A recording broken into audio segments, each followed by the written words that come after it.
Assalamualaikum warahmatullahi wabarakatuh. Selamat datang di Admin Solver F, tempatnya bagi teman-teman baik pemula maupun profesional administrasi untuk mengeksplorasi dunia Excel dan formulir secara mendalam. Di episode kali ini, kita akan membahas tentang bagaimana cara membuat kwitansi yang keren di Excel tanpa menggunakan makro VBA atau bahasa pemrograman lainnya. Jika teman-teman baru di sini, pastikan untuk berlangganan channel kami dan tekan lonceng notifikasi agar tidak ketinggalan update tentang tips dan triks administrasi terbaru dari kami. Sebelum kita mulai, apa itu kwitansi? Kwitansi adalah dokumen tertulis yang dikeluarkan oleh penjual kepada pembeli setelah pembayaran telah diterima sebagai bukti bahwa transaksi telah terjadi. Kwitansi biasanya berisi informasi seperti nama penjual, nama pembeli, jika relevan, tanggal transaksi, deskripsi barang atau jasa yang dibeli, jumlah yang dibayarkan, dan metode pembayaran yang digunakan. Kwitansi sangat penting dalam bisnis karena menjadi bukti resmi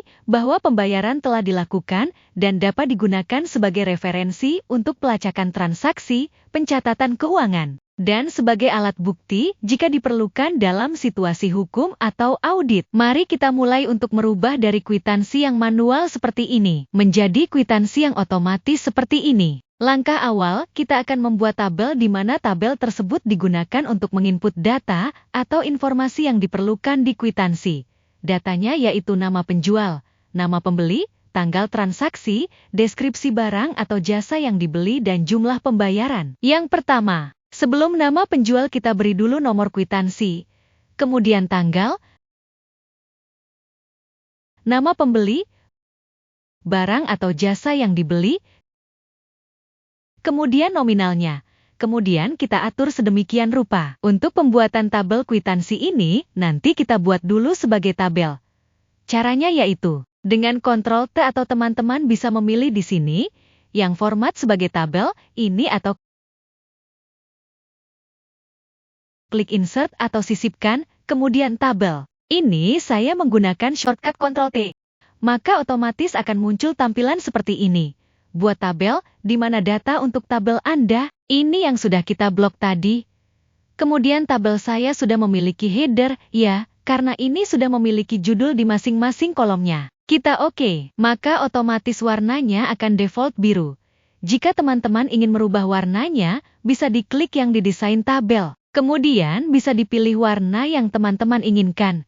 Kita coba warna oranye. Kita simulasikan untuk yang pertama untuk nomor kwitansinya, yaitu KW24. 24 ini saya anggap sebagai tahun 2024, kemudian 0001. Kita buat seperti ini saja dulu. Kemudian untuk tanggalnya, yaitu 25 Maret. Nama pembeli kita buat sebagai CV Berkah Jaya. Kemudian barang atau jasa yang dibeli. Kita misalkan sewa pick up, kemudian nominalnya. Karena ini format untuk nominal masih belum ada titik koma dan simbol rupiah, kita beri dulu. Kita blok satu kolom untuk shortcutnya yaitu Ctrl Spasi. Kita format sebagai akuntansi, tempat desimal kita nolkan saja, simbol rupiah. Kemudian kita oke. Kemudian untuk nomor kwitansi ini kita copy ke bawah langsung. Dengan cara tekan pojok kanan bawah ini dan kita tarik ke bawah.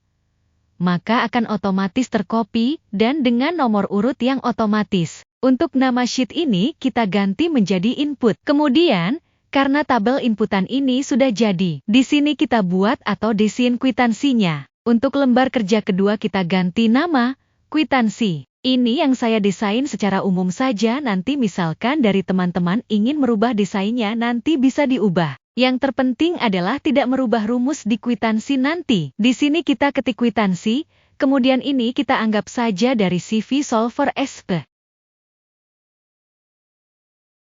Kemudian ada nomor kwitansi.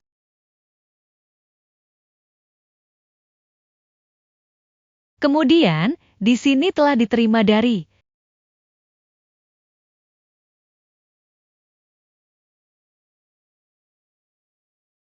Kemudian uang sejumlah. Kemudian untuk pembayaran. Ini kita lebar.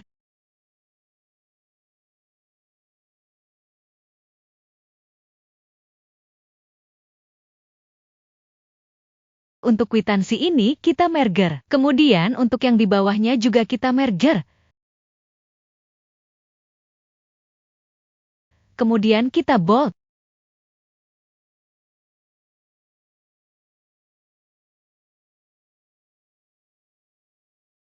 Di sini nanti adalah nama kota dan tanggal pembuatan kwitansi. Contoh kita ambil Malang. Untuk tanggalnya nanti akan berupa rumus, jadi kita kosongkan saja lebih dahulu.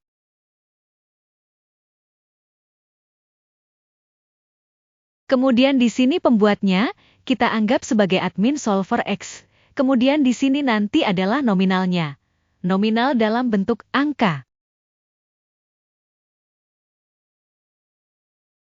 Untuk desainnya kita sudah jadi. Sekarang, bagaimana cara memanggil masing-masing data yang kita inputkan di sini ke kwitansi secara otomatis? Yang pertama, untuk nomor kwitansi. Untuk mengurangi human error kita gunakan dalam bentuk list. Caranya bagaimana? Kita klik data.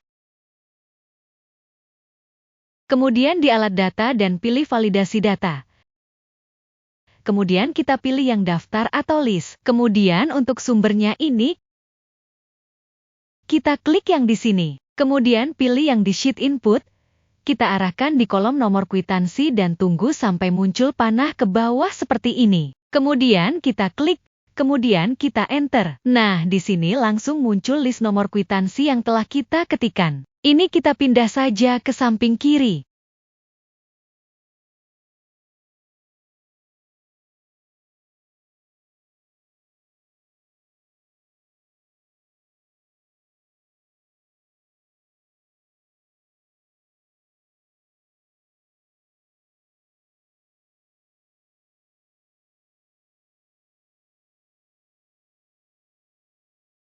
Untuk yang cara kedua memanggil nomor kwitansi, kita bisa memberi nama dulu masing-masing kolom tabel kwitansi. Caranya bagaimana? Kita klik salah satu sel yang ada di tabel kwitansi. Kemudian di desain tabel, untuk tabel 1 ini kita ubah menjadi DTKW, singkatan dari data kwitansi.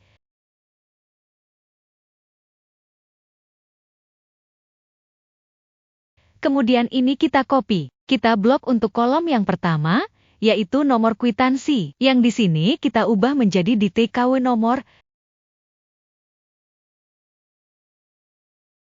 Kemudian kita enter. Kita cek, ini sudah muncul nama kolomnya. Kemudian, untuk tanggal juga kita blok.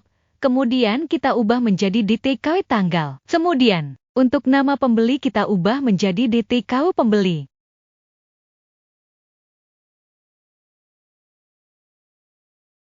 Kemudian, kolom barang atau jasa kita ubah menjadi DTKW barang.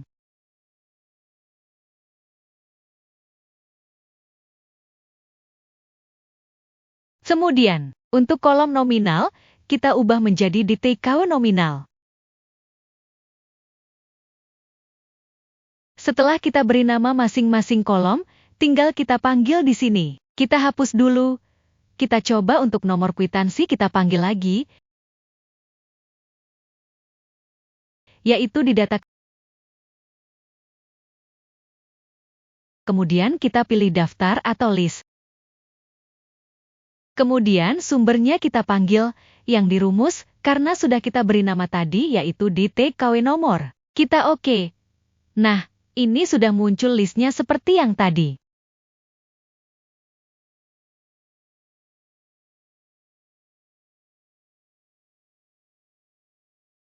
Kemudian, untuk telah diterima dari ini juga kita panggil. Kita bisa menggunakan flowcup atau index match. Untuk yang lebih fleksibel, kita gunakan rumus index match. Caranya bagaimana? Caranya yaitu indeks, kolom yang akan kita cari, yaitu nama pembeli. Untuk nama pembeli tadi sudah kita beri nama, yaitu DTKW pembeli.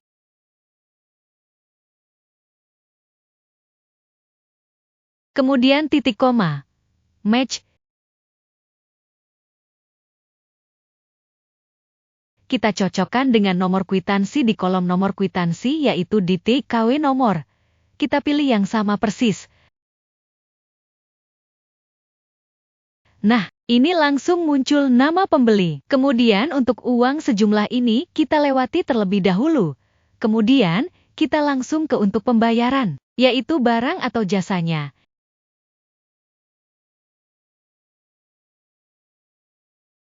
yaitu sama dengan indeks DTKO barang. Ini belum muncul untuk DTKO barangnya, kita beri nama dulu. Tadi mungkin kelewatan.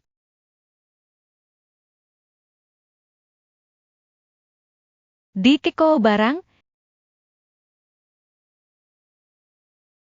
enter. Coba kita panggil lagi, yaitu sama dengan indeks DTKO barang. Kemudian kita cocokkan dengan nomor kwitansi. DTKW nomor. Kita pilih yang sama persis.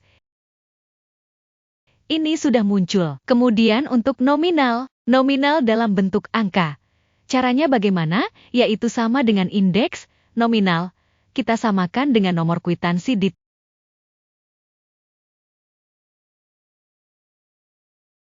TKW nomor. Kita juga pilih yang sama persis.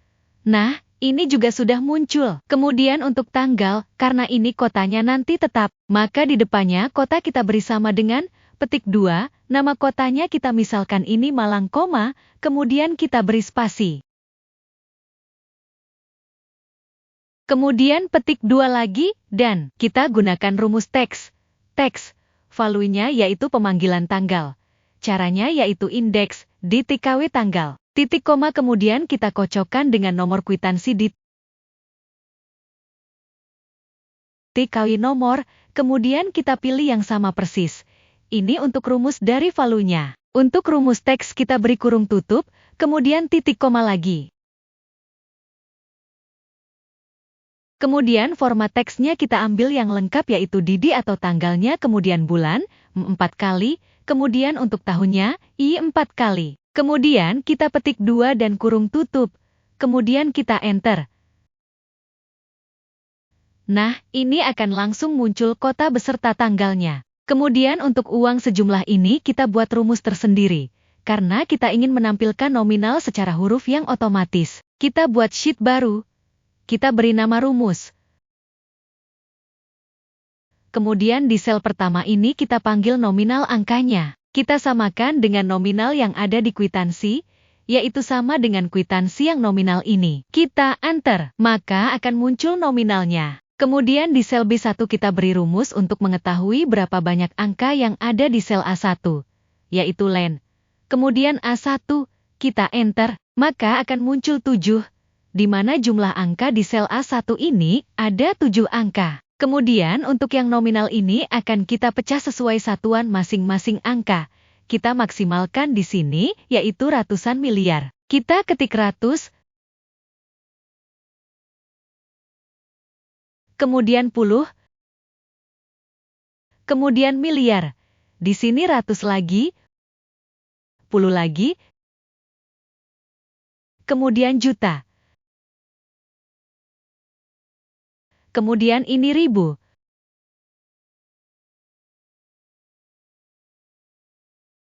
Kemudian ini rupiah. Kemudian, di bawahnya ini, nanti kita beri rumus untuk memecah masing-masing angka yang ada di sel A1. Caranya bagaimana? Yaitu sama dengan if. Jika panjangnya nominal ini itu lebih dari sama dengan 1, maka kita ambil angka value dari angka yang paling kanan sendiri, yaitu nominal ini. Kita ambil nomor 1 paling kanan.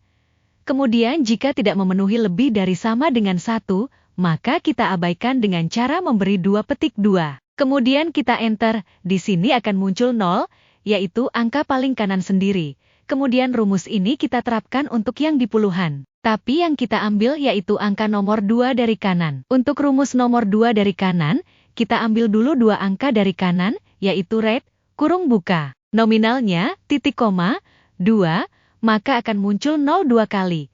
Karena yang kita ambil yaitu 2 angka dari kanan. Kemudian kita ambil yang paling kiri ini.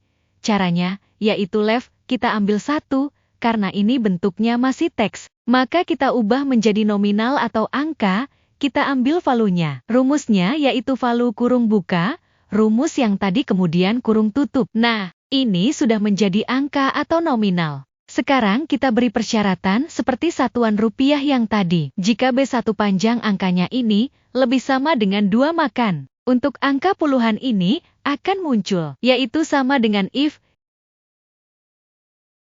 Jika B1 lebih dari sama dengan 2, maka rumus tadi akan diterapkan. Jika tidak maka akan kita abaikan dengan cara memberi 2 petik 2. Kemudian rumus ini akan kita terapkan untuk semua satuan yang belum. Tinggal kita copy paste.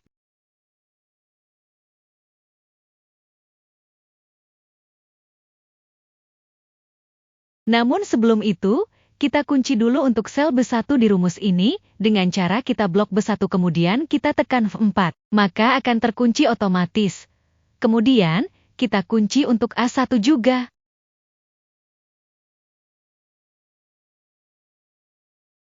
Kemudian rumus ini di-copy paste ke satuan ratusan. Setelah itu, kita ubah persyaratannya dan jumlah angka yang kita ambil dari sebelah kanan, yaitu kita ubah menjadi 3. Karena yang kita ambil yaitu angka nomor 3 dari sebelah kanan, dan yang memenuhi persyaratan jika angka tersebut lebih dari sama dengan 3. Kemudian untuk ribuan juga seperti itu, kita ubah untuk angka 3-nya menjadi angka 4,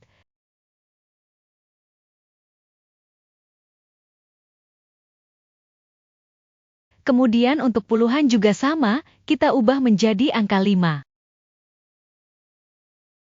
Kemudian untuk ratusan kita ubah menjadi 6. Kemudian untuk satuan juta, kita ubah menjadi 7. Nah ini langsung muncul 1. Karena nominalnya yaitu 1 juta. Kemudian untuk satuan puluhan juta kita ubah menjadi 8. Karena puluhan juta itu persyaratannya minimal 8 digit. Dan untuk panjang nominal ini hanya 7 digit, maka untuk puluhan juta ini diabaikan. Kemudian untuk ratusan juta, kita ubah menjadi 9. Kemudian untuk satuan miliar, kita ubah menjadi 10. Kemudian untuk puluhan miliar kita ubah menjadi 11. Dan untuk ratusan miliar kita ubah menjadi 12. Oh, setelah kita pisahkan angka untuk masing-masing satuan, kita akan memberikan persyaratan kedua. Kita beri warna dulu, sebagai tanda jika ini sudah ada rumusnya. Kemudian rumus syarat kedua, kita taruh di sini. Jika, if, yang di puluhan ini sama dengan 1, maka yang di rupiah ini kita abaikan. Tapi jika bukan 1, maka nominalnya akan kita munculkan atau sesuai nominalnya. Hal ini kenapa? Karena untuk penyebutan nominal belasan, contoh misal yang di puluhan angka 1 dan yang di rupiah angka 8. Itu nanti penyebutannya bukan 18 rupiah, tetapi 18 rupiah. Oleh karena itu kita beri persyaratan ini. Untuk memperjelas penjelasan kita buat tabel dulu. Di sini angka dan di sini huruf. Ini kita mulai dengan angka 1 sampai dengan 19. Kemudian untuk nominalnya kita ketikkan dahulu.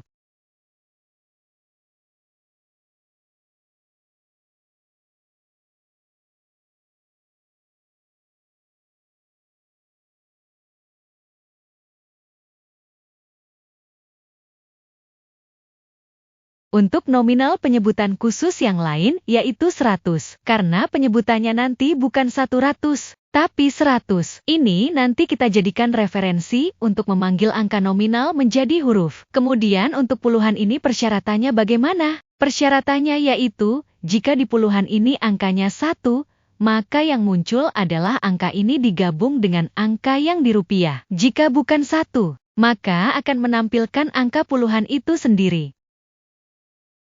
Kita coba yang rubah yang nominal pembayaran menjadi Rp1.010.018. Kita lihat hasilnya. Hasilnya di sini untuk yang di satuan rupiah sudah menjadi 18, sedangkan yang di rupiah itu diabaikan. Sedangkan untuk yang ratusan, karena tadi ada nominal spesial dalam penyebutan nominalnya, maka kita beri syarat jika, if, nominal di ratusan sama dengan 1. Maka nominal yang ditampilkan yaitu 1 dan 0 2 kali. Jadi yang ditampilkan 100. Jika bukan 1 maka yang ditampilkan yaitu nominal itu sendiri. Kemudian untuk menyingkat waktu kita copy paste ketiga rumus syarat ini ke ratusan puluhan ribu.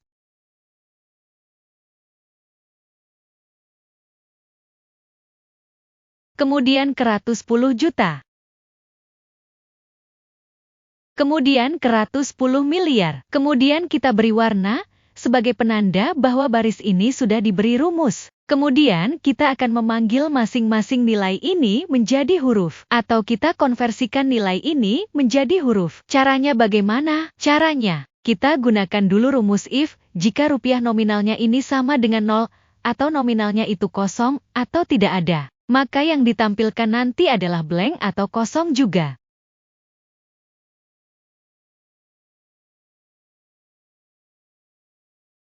Jika tidak kosong, maka kita terapkan rumus Flowcup. Kita cari nominal ini di tabel ini. Kita blok semua. Kemudian kita kunci tabelnya dengan cara memberikan tanda dolar. Kemudian titik koma, kemudian kita pilih kolom nomor 2, kemudian titik koma. Kemudian kita pilih yang false atau yang sama persis, kemudian kita tutup kurung, kemudian kita enter. Mohon maaf teman-teman, ada kesalahan. Untuk yang ini bukan blank, tapi kita jadikan 0. Kemudian rumus ini kita copy paste untuk nominal puluhan. Ini langsung muncul 18. Untuk tabel referensi ini, tadi sudah kita kunci. Jadi untuk tabel referensinya, tidak akan berubah jika kita copy paste. Tetapi di sini perlu kita rubah, untuk nilai 0 ini kita ubah menjadi blank atau petik 22 kali. Kemudian rumus ini kita terapkan untuk satuan ratusan. Karena nominal satuan ratusan ini 0, maka yang muncul adalah blank atau kosong. Kemudian kita terapkan ketiga rumus ini ke satuan yang lain.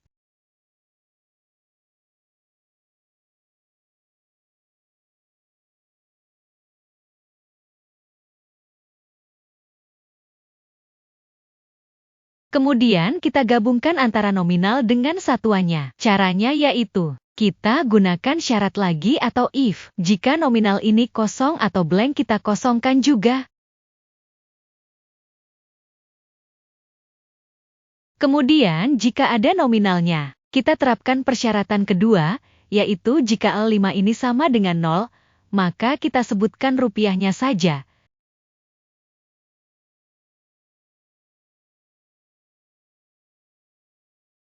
Tapi jika bukan 0, maka kita sebutkan nominal dan rupiah.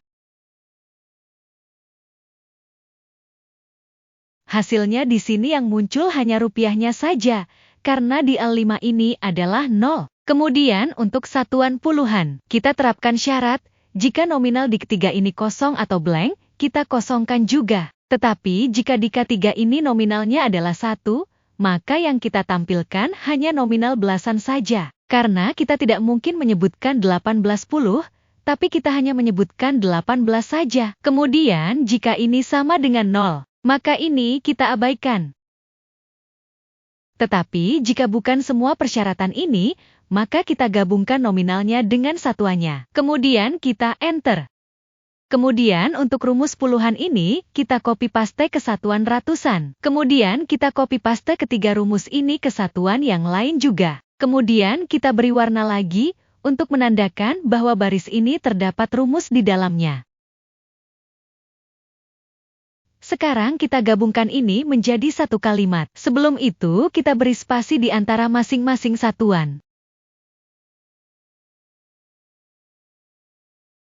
Caranya, kita sisipkan kolom baru di sini, kemudian kita ketik spasi di sel B6. Kemudian kita copy kolom ini, dan kita sisipkan atau insert di antara masing-masing satuan. Copy dan insert, dan seterusnya.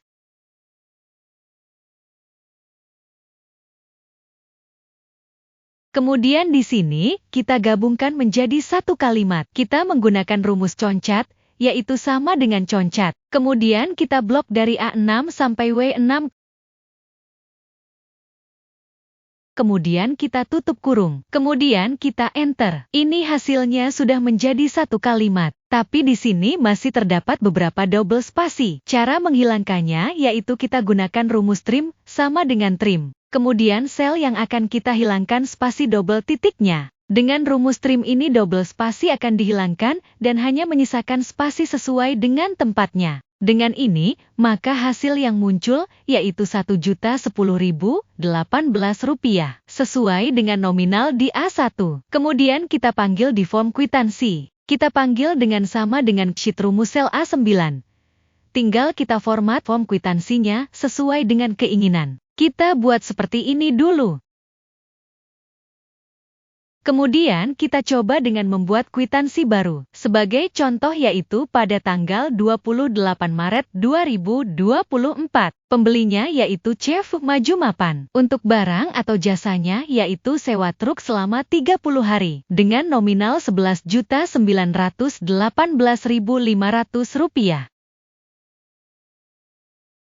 Apakah sudah sesuai? Kita coba cek nomor kwitansinya, kita pilih nomor kwitansi baru. Ini sudah sesuai ya teman-teman. Kemudian kita atur kembali tampilan kwitansinya.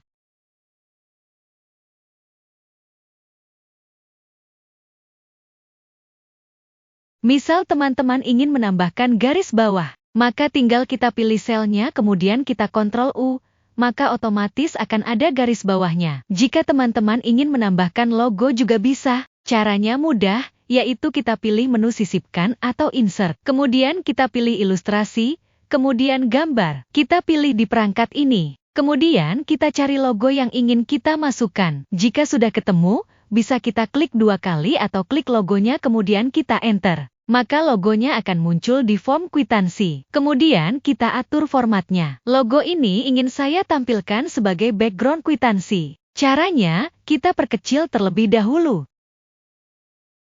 Kemudian kita letakkan di posisi tengah-tengah kwitansi. Kemudian kita rubah warnanya. Kemudian agar tulisan kwitansinya tetap terlihat jelas, maka logo ini kita buat transparan.